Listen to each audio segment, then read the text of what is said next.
እነዚህን አስተናጋጆች እንዳትለቁ ጠበቅ አድርጋችሁ ያዙ።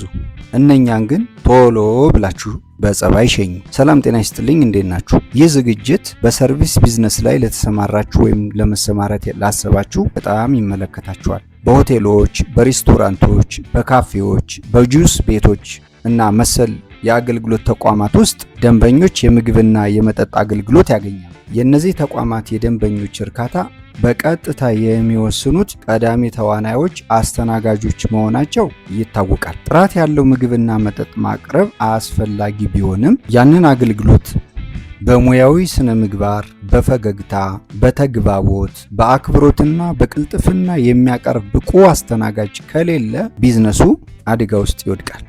አስተናጋጆች የድርጅቱ መስታወት፣ የደንበኞች የደስታና እርካታ ምንጭ ናቸው።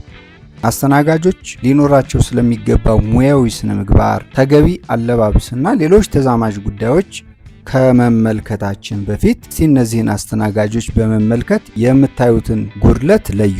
ከዛ በፊት ግን ይህንን ቻናል ሰብስክራይብ፣ ላይክ እና ሼር ማድረግን እንዳትረሱ።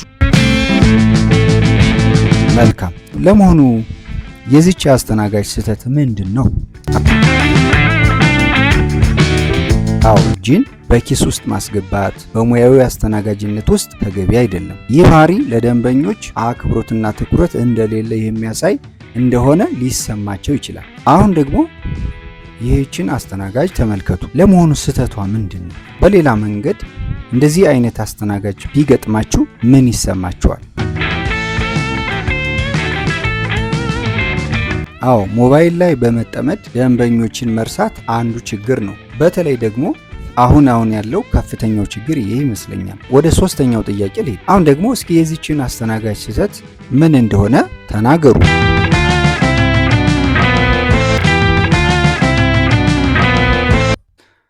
እጅን በደረት በማጣመር ምን ልታዘዝ ማለት ንቀት ተደርጎ ይወሰዳል።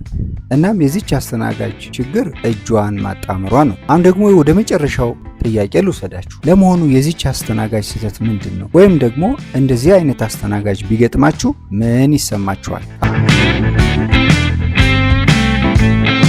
ይህ ግልጽ ነው። አስተናጋጆች ሊፈስ ሊወድቅ የሚችልን ነገር በሰርቪስ ይዘው በዚህ መንገድ ከከስተመሩ አናት ላይ በዚህ መንገድ ማቅረብ ፍጹም ሰላም የሚነሳ ፍርሃትን የሚጨምርና እውነት ለመናገር ምቾት የሚነሳ ጉዳይ ነው።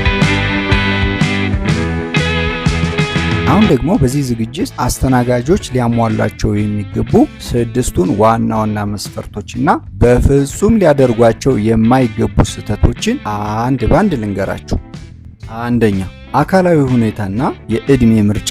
በመስተንግዶ ስራ ላይ በእድሜ ወጣቶችን መምረጥ ይመከራል። ይህ የሚሆነው በባህላችንና በማህበራዊ እሴቶቻችን ምክንያት ብዙዎች ከራሳቸው በእድሜ የሚበልጡ አዋቂዎችን ማዘዝ ስለሚከብዳቸውና ምቾት ስለማይሰጣቸው ነው። ወጣቶች ለስራው የሚሆን የተሻለ ጉልበትና ቅልጥፍና አላቸው። ስለዚህ ከእድሜ አንጻር ወጣቶችን መምረጥ ይመከራል ማለት ነው። ሁለተኛው ደግሞ የአቋምና የትህትና ጉዳይ ነው። ጀርባቸውን ቀጥ አድርጎ ትከሻቸውን ዘና በማድረግ በራስ የመተማመን መንፈስ በመሆን መቆም አለባቸው። በተለይ ከከስተመሩ ፊት ለፊት ምን ልታዘዝ በሚሉበት ጊዜ ይህ ሁልጊዜ ለማገልገል ዝግጁ መሆንን ያሳያል። በጠረጴዛ ወይም በወንበር ላይ መደገፍ በፍጹም የለባቸውም። የእጅ አጠቃቀም ከደንበኞች ጋር በሚነጋገሩበት ጊዜ እጆችን በስርዓት በፊት በቀላል አጣምሮ ወይም ደግሞ ከጀርባ መያዝ ይገባል። ደረት ላይ ማጣመር ወይም ኪስ ውስጥ አስገብቶ መታዘዝ አይገባም። ሶስተኛ፣ የግል ንጽህና። ንጹህና የተተኮሰ ዩኒፎርም ከተቀያሪ ልብስ ጋር ማዘጋጀት እንዲሁም ድምፁ የማይረብሽና ምቹ ጫማ ማድረግ ይኖርባቸዋል። በተጨማሪም እጆቻቸውንና ጥፍሮቻቸውን ሁል ጊዜ ንጹህ ማድረግ ያስፈልጋል። የቢዝነስ ተቋማት ለሰራተኞቻቸው አስፈላጊውን የጤናና የደህንነት መስፈርቶችን ማሟላት፣ የምግቡን መዓዛ ወይም የመጠጡን መዓዛ ሊቀይሩና ሊረብሹ ከሚችሉ ሽቶዎችና ተመሳሳይ የጭስ ሽታዎች መራቅ ይኖርባቸዋል። አራተኛ፣ የእንግዳ ተቀባይነት ጥበብና ስሜታዊ ብልህነት። ጥሩ የመግባቢያ ችሎታ ከደንበኞች እና ከስራ ባልደረቦች ጋር በግልጽ በትህትናና በአክብሮት መነጋገርና በጥሞና ማድመጥ። ተገልጋዮች የተለያዩ ፍላጎትና ባህሪ ስላላቸው አስተናጋጆች ይህን ልዩነት በመረዳት ለእያንዳንዱ ተገልጋይ ተስማሚ አገልግሎት መስጠት ይጠበቅባቸዋል። ጥሩ አስተናጋጅ የተገልጋዮችን ፍላጎትና ባህሪ በማስተዋል በመረዳት በአክብሮት በመግባባትና ውጤታማ የግንኙነት ክህሎትን በመጠቀም ሙያዊ አገልግሎት የሚሰጥ መሆን ይጠበቅባቸዋል። አምስተኛ ሁሉንም ደንበኞች እኩል ማስተናገድ። ጥሩ አስተናጋጅ ሁሉንም ደንበኞች በእኩል ያስተናግዳል። ባለባበስ፣ በሀብት ደረጃ፣ በዘር፣ በሃይማኖት፣ በጾታ ወይም በሌላ ማንኛውም ልዩነት መሰረት አድርገው አያስተናግዱም። እያንዳንዱን ደንበኛ እኩል በሆነ በፈገግታ በአክብሮትና በሙያዊ ስነ ምግባር ይቀበላሉ፣ ያስተናግዳሉ። በተጨማሪም ቀድሞ የመጣ ቀድሞ ይስተናግዳል የሚለው መርህ በመከተል ለሁሉም ደንበኞች ፍትሃዊ አገልግሎት በመስጠት ያስተናግዳሉ። ስድስተኛውና የመጨረሻው የደንበኞችና የድርጅቱን ምስጢር ይጠብቃሉ። ጥሩ አስተናጋጅ የደንበኞችን የግል ሰነዶች አይመለከቱም፣ ውይይታቸውንም አያቋርጡም።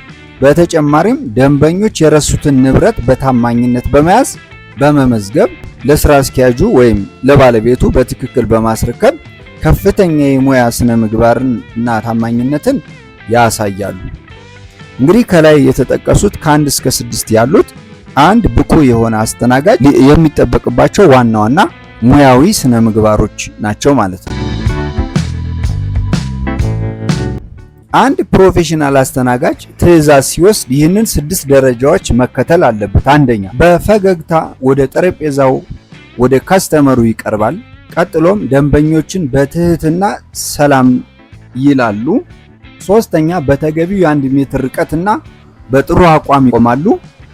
አራተኛ፣ ትዕዛዝን በጥንቃቄ ያደምጣሉ፣ ካስፈለገም በማስታወሻ ላይ ይጽፋሉ። አምስተኛ፣ ትዕዛዙን ደግመው በማንበብ ትክክለኛነቱን ያረጋግጣሉ። በመጨረሻም ደንበኞችን አመስግነው በስርዓት ከጠረጴዛው ይወርቃሉ። መስተንግዶ ማለት ምግብ ማቅረብ ብቻ ሳይሆን የደንበኞችን ክብር መጠበቅ፣ እምነታቸውን መገንባትና የተቋሙን መልካም ስም ማጠናከር ነው። ታማኝ ስነ ምግባር ያለው እና የደንበኞችን ስሜት የሚረዳ አስተናጋጅ የማንኛውም ቢዝነስ ትልቅ ሀብት ሲሆን የተቋሙ ስኬትና የደንበኞችን ታማኝነት በእጅጉ ያጠናክራል። ሰላም።